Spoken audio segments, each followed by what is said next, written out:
As I previously described, you can write conditional code using the keywords if, then, else, and else if, but in some circumstances, you might be better off with a construct called selectCase. I'm working in a project called selectCase, and in this version of my form, I've added a set of radio buttons. Their content or label are add, subtract, multiply, and divide, and they each have an identifier or name starting with OPT for option. I'll go to the Visual Basic Code Behind file and look at it in full screen and show that I've added some existing code. When the user clicks the Go button, here's what's happening so far.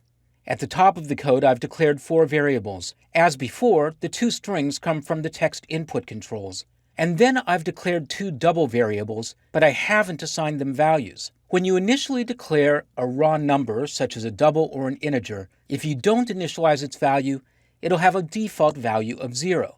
So up to this point, DBL1 and DBL2 are both 0. On the next line, I'm clearing the output text control. Then, using isNumeric, I'm checking to make sure that the user has entered numeric values, and if so, I parse those values and assign them to DBL1 and DBL2. If the user didn't enter a numeric value into either of the text controls, I'll output an error message and then use the return statement. Return means stop executing this subroutine, and so I won't continue executing the rest of the code if that's the case. But if I succeed, I now have 2 numbers to work with. The next thing is to find out what the user wants me to do, what the operation will be. And here's where I'll examine which radio button is selected.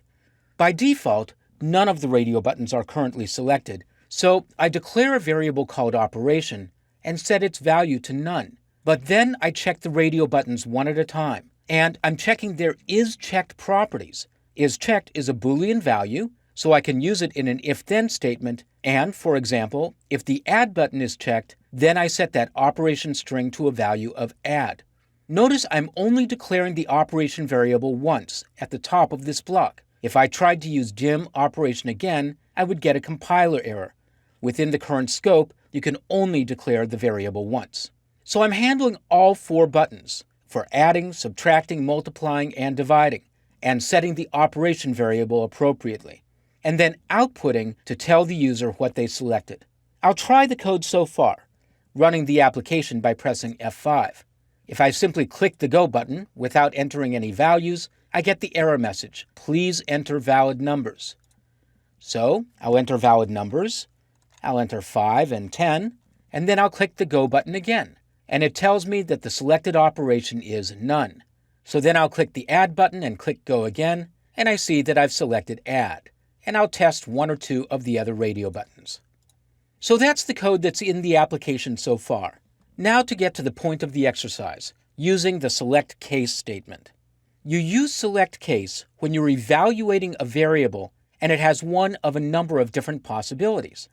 I'll place the cursor after this output call and move the code up a little bit, and I'm going to declare a new variable called result.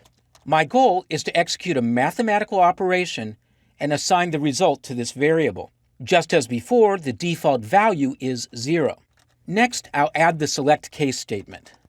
I'll type in select, case, and I'm asked for the test expression, the variable that I'm evaluating, and I'll type in operation. When I press enter, Visual Studio adds an end select clause.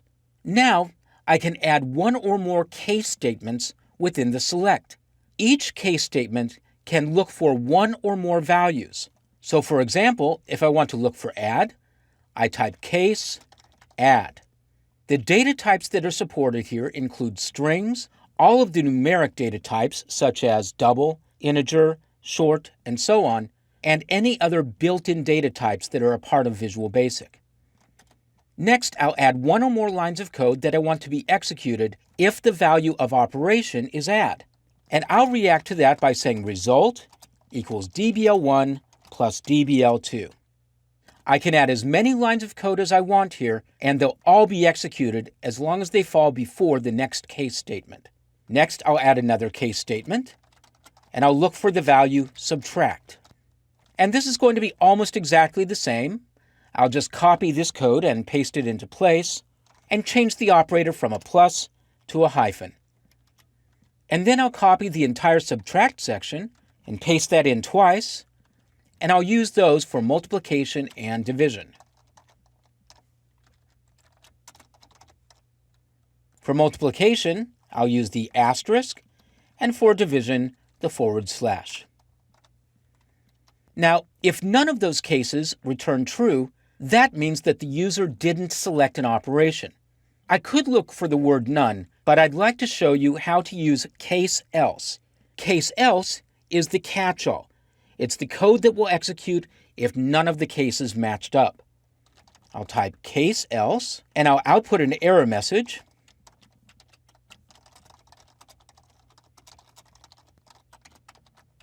And then, as I did before, I'll use the return statement.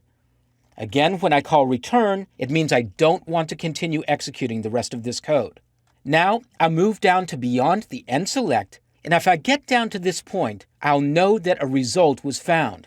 So I'll output it, and I'll start with a string of the result is, and I'll append to that result.toString.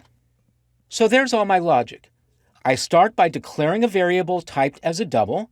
I do a select case and examine the value of the operation variable and look for each of the possible values. Add, subtract, multiply, and divide. If I get to the case else, that means the user didn't select a valid operation, and I tell them so. But if I get past the case else, I can then assume that a result was found and output it. I'll test the application, and I'll type in a value of 20 and a value of 10.